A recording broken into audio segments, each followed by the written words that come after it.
Indian Hindu mythology থেকে একটি urban লিজেন্ডের উপর বানানো হয়েছে একটি ইন্টারেস্টিং হরর মুভি যার নাম হচ্ছে মুঞ্জিয়া। এই মুভিটি মারডক্স ফিল্মস এর প্রোডাকশন থেকে তৈরি করা হয়েছে। এর আগে এই প্রোডাকশন থেকে আমরা স্ত্রী ও ভেরিয়ার মতো আরো কিছু সুন্দর সুন্দর হরর কমেডি মুভি পেয়েছি।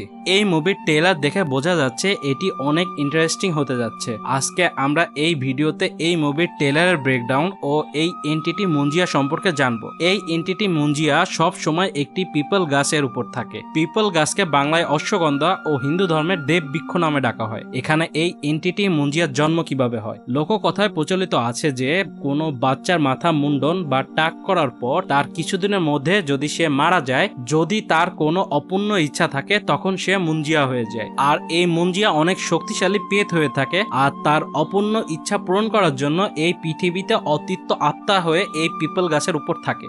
এই মুঞ্জিয়া মুভিতে আমাদের সেম জিনিস দেখানো হয়েছে যে একটি ছেলে মুন্নি নামের একটি মেয়েকে বিয়ে করতে চায়, কিন্তু এখানে মুন্নির এমন কিছু হয়ে যায় যার কারণে আমরা কালো জাদু ও নরবলির মতো কিছু রিচুয়াল দেখতে পাই। এখানে এই ছেলেটি বলে সে মুন্নির জন্য সবকিছুই করতে পারবে, তাই হয়তোবা এই ছেলেটি এই পিপল গাছের নিচে মুন্নির জন্য তার জীবন স্যাক্রিফাইস করে বা কেউ তাকে নরবলি দিয়ে দেয়। যেহেতু তার মাথা মুন্ডন করানো ছিল, তার ফলে তার আত্মা মুঞ্জিয়ায় রূপান্তরিত হয়। আর এখানে এই ছেলেটি যে মুঞ্জিয়া তার প্রমাণ হচ্ছে তাদের দুজনের কানেই সেম ইয়াররিং পরা, আর তারা দুজনেই মুন্নিকে ভালোবাসে আর মুন্নিকেই বিয়ে করতে চায়। এখানে এই মুঞ্জিয়া পিপল গাছের উপর অপেক্ষায় ছিল যে যদি তার বংশের কেউ আসে তাহলে সে তাকে পজেস করে মুন্নিকে বিয়ে করবে।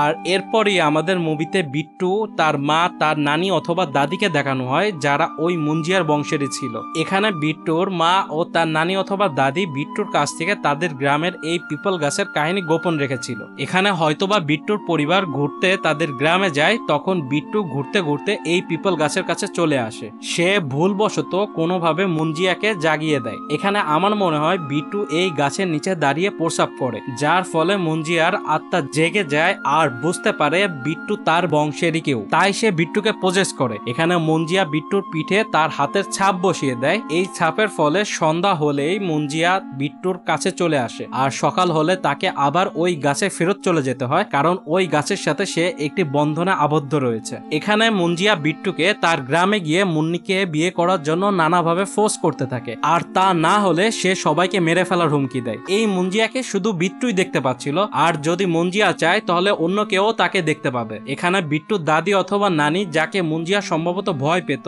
আর তাকে আমরা একটি লাঠি দিয়ে গাছে আঘাত করতেও দেখি, যেখানে মুঞ্জিয়া ভয়ে পালাচ্ছিল। এখানে আমরা মুঞ্জিয়াকে অনেক অ্যাটাকিং মুডিও যেতে দেখি, যা দেখে মনে হচ্ছিল মুঞ্জিয়া প্রতিশোধ নেওয়ার জন্য এমনটা করছে। এখানে হতে পারে হয়তো মুঞ্জিয়া জানতে পেরে গেছে যে তার বলির আসল উদ্দেশ্য অন্য কারণে দেওয়া হয়েছে, তাই সে তাদের উপর প্রতিশোধ নেওয়ার জন্য এমনটি করছে। এখানে মুঞ্জিয়াকে অনেক শক্তিশালী দেখানো হয়েছে, তাকে হারানো প্রায় অসম্ভব, কিন্তু এখানে এটিও দেখানো হয়েছে যে মুঞ্জিয়ার বুদ্ধি এখনো ছোট বাচ্চাদের মতোই রয়েছে, তাই তাকে হয়তো সহজেই কনভিন্স করে তার কাছ থেকে মাপ চেয়ে নিয়ে যেতে পারে। আবার এর উল্টোটিও হতে পারে। এই মুভিতে আমরা ভয়ের সাথে সাথে অনেক কমেডিও দেখতে পাবো, আর এর পুরো কাহিনী মুভি আসলে আমরা বলতে পারবো। ততদিন পর্যন্ত অবশ্যই আমাদের এই চ্যানেলটি সাবস্ক্রাইব করে আমাদের সাথে থাকুন, কারণ ফুল মুভি রিলিজ পেলে এর এক্সপ্লেনেশন ভিডিও আমাদের চ্যানেলে পেয়ে যাবেন। আরো আমাদের এই চ্যানেলে আমরা এরকম আরো অনেক মুভির রিভিউ বা এক্সপ্লেনেশন করে রেখেছি, যেগুলো চাইলে আপনারা দেখে আসতে পারেন।